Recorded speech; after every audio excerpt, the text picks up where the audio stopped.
Arc-en-ciel de bonne humeur chez We Love. Je voulais parler pour cette vidéo-là du milieu carcéral et vous donner mon point de vue là-dessus. Moi, je suis complètement contre la prison parce que ça ne change pas un individu, ça ne change pas un homme ni une femme. Au contraire, ça a la capacité de le rendre plus mauvais. Et depuis que les prisons existent, ça brise carrément des familles et ça brise l'humain. Particulièrement les garçons, bon, il y a des filles aussi qui vendent leur charme. Il y a un nouveau réseau social qui s'appelle OnlyFans, qui est assez spécial, particulier même. C'est carrément de la pornographie. Et tu prends un abonnement, tu regardes des photos coquines que la personne t'envoie. Et la personne, elle est payée tous les mois. Il y a des gens qui ont déjà gagné plus de 3 000, plus de 5 000 euros en un mois. Mais ça, c'est mauvais puisque c'est finalement, tu es là en train de vendre ton corps, même si c'est des photos, mais c'est quand même ton intimité, c'est ta vie privée. Et il y a des personnes qui font des propositions pour te voir en vrai. Et c'est vraiment dangereux.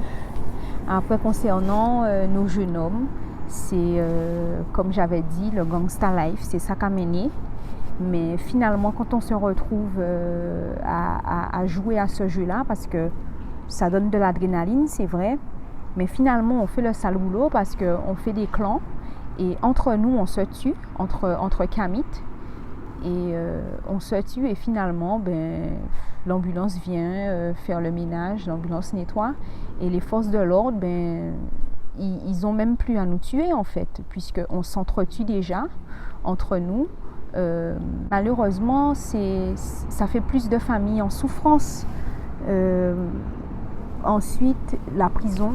La prison, c'est quelque chose qui brise nos jeunes. Moi, je suis carrément contre la prison. Je trouve le milieu carcéral, je trouve ça horrible. Et je trouve ça inutile, surtout qu'un prisonnier coûte plus de 3 000 euros par mois à la France. Il me semble que c'est 7 000 et quelques euros un prisonnier. Et donc, on aurait mieux fait d'essayer de réparer ces personnes-là parce que le fait de rester enfermé n'arrange rien du tout. La personne, elle ressort soit en mode terroriste, soit elle ressort en mode psychopathe, mais ça ne répare pas les gens à la prison. Donc moi, je suis carrément contre le milieu carcéral. On devrait plutôt faire des structures ou un système de bracelet. Je préfère même le système de bracelet où la personne, elle aurait à pointer, où elle aurait des obligations à suivre un cheminement. Mais quand je dis un cheminement, pas par un psychologue, parce que nous, on est kamites. C'est pas un psychologue qui a étudié dans un paradigme occidental qui peut soigner nos maux en tant que kamites. Il faut des gens qui puissent nous accompagner, plutôt des thérapeutes ou peut-être même des sophrologues, des naturopathes, des gens qui sont déjà en harmonie avec la nature et la création. Et ces personnes-là, des personnes qui auraient aussi une certaine sagesse pour pouvoir accompagner les prisonniers. Parce que finalement, les personnes qui passent par la case prison, c'est vrai qu'il y en a qui ont des souffrances, mais c'est des êtres humains blessés en fait. C'est des personnes qui n'ont pas eu le choix de se laisser happer par le trou. J'ai pas envie de dire le trou noir parce que, comme par hasard, tout ce qui est mauvais, c'est noir. Donc, il faut arrêter. Ils se sont laissés happer par le tourbillon, par le trou. Et puis, voilà, ils sont restés dans le côté obscur et ils n'ont pas réussi à se relever. Mais en chaque personne, il y a du bon. Donc, je crois qu'on peut vraiment révéler ça chez chaque personne. Il y en a pour qui c'est mort, on ne peut plus rien faire. Mais il y a des personnes qu'on peut encore rattraper. Et donc, je pense que faire des séances ou une méthode ou un système de réparation, mettre en place une organisation, mettre en place un programme pour ces personnes-là, pourrait les aider plutôt que de les enfermer quelque part. Et puis, pour les rendre encore plus violents, pour grandir la rage, la haine chez eux.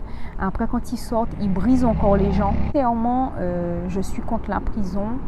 Je crois vraiment que la rue n'est pas la solution. Si on veut gagner de l'argent rapidement et qu'on n'a pas de diplôme, il y a plein d'autres méthodes. de le faire de manière légale, plein d'autres méthodes, sans diplôme, de gagner de l'argent. Il suffit juste d'avoir la détermination pour se former, persévérer et trouver une discipline.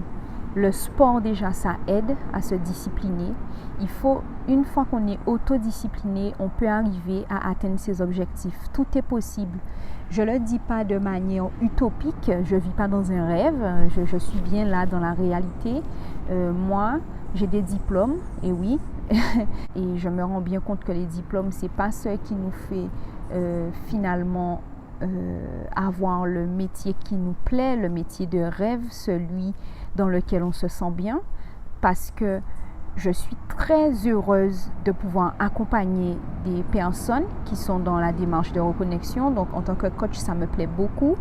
J'apprécie aussi mon activité de concierge parce que je m'occupe aussi de location saisonnière. Ça dépend, bon, pas pour le moment avec l'histoire de virus, mais c'est vrai que c'est quelque chose qui me plaît beaucoup. Mais mon bac plus 5 en droit international et mon bac plus 3 en hôtellerie ne m'ont pas servi pour la carrière que j'ai maintenant, pour le métier que je fais, dans lequel je m'épanouis. Donc, je pense que on peut bien cesser de se dire qu'un diplôme va nous donner à manger. Il faut surtout être motivé, déterminé, discipliné. Et si tu veux faire quelque chose, tu te formes, tu t'entraînes, tu peux le faire en autodidacte. Du moment que tu as une organisation, que tu arrives à mettre en place une routine, tout est possible. Tu peux sortir de la rue. Le gangsta life, c'est pas la vie que tu pourras mener quand tu auras 50 ans, quand tu auras 70 ans, quand tu auras 80 ans. C'est pas la vie que tu pourras mener. Donc, il faut cesser de croire à toutes les petites séries qu'on voit, les trucs trop bien et trop faciles qu'on pense qu'on peut reproduire dans le réel. C'est pas possible. Ce sont des fictions. Il faut se reconnecter à la réalité, réfléchir calmement. Alors oui, c'est le moment de faire un jeûne de dopamine, de prendre tes 2 feuilles. Sur la feuille blanche, d'un côté, tout ce que tu aimes dans ta vie. Sur la feuille blanche, toujours de l'autre côté, tout ce que tu détestes. Et travailler petit à petit. Si tu arrives de faire un jeûne de dopamine au moins une fois par mois, bon, moi je le fais une fois par semaine, mais si toi tu arrives à le faire une fois par mois, c'est super. C'est super. Tu écris ce que tu as à écrire, tu fais ce que tu as à faire et petit à petit, tu améliores ta vie et tu vis ton rêve au lieu de rêver ta vie. Voilà, c'est ce qu'il faut faire chez We Love. Alors, continue à avoir confiance en toi, reste déterminé et atteins tes objectifs. Très important. Allez, à bientôt dans une prochaine vidéo. N'hésite pas à t'inscrire à ma newsletter sur angaliapositivevibes.com. À bientôt.